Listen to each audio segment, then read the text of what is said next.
Okay, so our next lesson is going to be on tone. Tone is basically how your voice sounds. So what I find with a lot of beginning singers is that their tone is misplaced, meaning it's in the throat, or it's in the nose,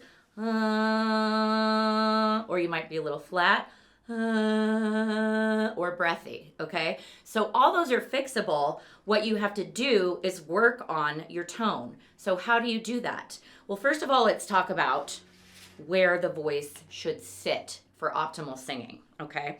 So can you guys see this? This is your larynx right here, okay? The top of your larynx. And then right here are your vocal folds, okay? So for tone, what we're talking about is getting the sound up into here, into the roof of your mouth. So if I'm singing here, I'm going to demonstrate this with the note, okay? So I'm going to do this same note a multitude of different ways so you can understand what I'm saying. So first I'm going to go mi, me, ma, mo, moo. Doesn't sound bad, but it doesn't sound like this. Mi, me, ma, mo, moo. Okay? Do you hear how that sound is a little cleaner and a little brighter? That's because I'm putting the sound up in the roof of my mouth and driving it forward, as opposed to letting the sound sit in my throat, okay?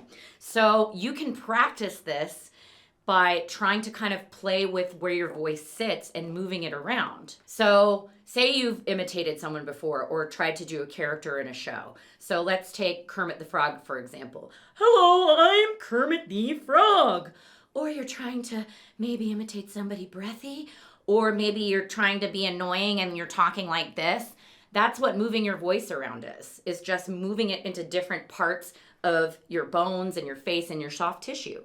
So you can do the same thing with your singing. You can actually move your voice and train it to have the sound stay up here while the breath supports it and we don't have any tension in our throat, okay? So how you do that is you're going to keep your chin down like this, and you're going to just try to go, hey, ah, or you can siren. This is a good one too. Woo, woo. Okay, so if you are doing it correctly, you're going to feel the sound sort of popping up here and going this way, okay?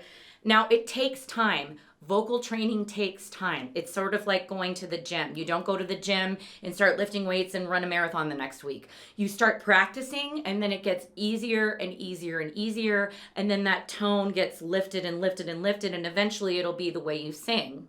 But the first step with placement is to just keep trying to throw your voice up there and just feel it out of your throat.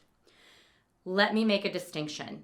I'm not saying you're not going to feel anything in your throat. That's where your vocal cords are. You're going to feel them moving together. However, the distinction is that you are not going to feel it, the pressure and the tightness in the throat. So if you're singing like this, yeah, tension, tension, tension, okay? What we want is, yeah, free of tension, the sound sits here. Of course, I can do it. I've been doing it for 20 years, so it's easier for me than it's going to be for you if you're a beginning singer. If you have any questions, please let me know. Also, I do teach Zoom online voice lessons as well as in-person lessons in Salt Lake City, and I'd love to diagnose your voice. So keep following, and I'll see you soon.